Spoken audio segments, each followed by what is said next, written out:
થાનગઢમાં એક દિવસમાં 21,000 નાળિયેરમાં કીડિયારું પૂરવાનો સંકલ્પ પૂર્ણ કરાયો। 50થી વધુ યુટિલિટીમાં 300થી વધુ સેવાભાવી લોકો જોડાઈને કીડિયારું પૂરવામાં આવ્યું। એક મહિના સુધી 100થી વધુ લોકોએ કીડિયારું પૂરવા નાળિયેર ભરવાની સેવા આપી। થાનગઢમાં વિવિધ સેવાભાવી ગ્રુપો દ્વારા ગુરુવારના રોજ 21,000 નાળિયેરથી કીડિયારું પૂરવાનો સંકલ્પ લીધો હતો। આથી એક મહિના જેટલા સમયમાં 21,000 નાળિયેર 100 લોકોએ ભરી તૈયાર કર્યા હતા, જે ગુરુવારે 50થી વધુ યુટિલિટીમાં લઈ જઈ 300 લોકોએ થાનના વિવિધ વિસ્તારોમાં મૂકી કીડિયારું પૂરું કર્યું હતું।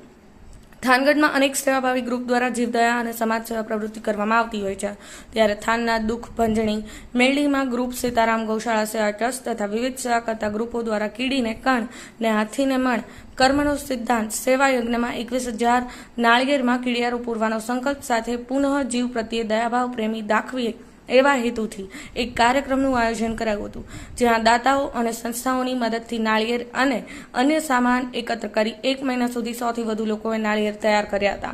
આ તૈયાર થયેલા નાળિયેર ગુરુવારના રોજ સવારથી દુઃખભંજણી મેરડીમાં મંદિર રૂપાવટી રોડથી કીડિયારું પૂરવા કાર્ય ચાલુ કર્યું હતું, જ્યાં 50 યુટિલિટી વાહનોમાં સીતારામ ગૌશાળા સેવા ટ્રસ્ટ તથા દુઃખભંજણી મેરડીમાં ગ્રુપ રૂપાવટી રોડ થાનગઢ તથા રાજસ્થાન તથા મધ્યપ્રદેશના મજૂરો લોકો તથા થાનગઢ વેપારી એસોસિએશન, વિરાટનગર મહિલા મંડળ તથા ફોરેસ્ટ વિભાગની ટીમ સહિત 300થી વધુ લોકોએ કીડિયારા પૂર્યા હતા। આ અંગે ગ્રુપના લોકોએ જણાવ્યું હતું કે કહેવાય છે કે 1 લાખ લોકોના જમણવારનું જે પુણ્ય મળે તેટલું પુણ્ય કીડિયારું ભરેલ એક નાળિયેરમાં હોય છે।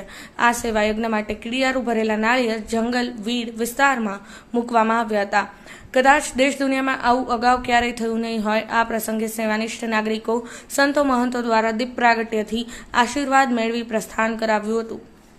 ભરત દવે, સમય 24 ન્યૂઝ, થાનગઢ।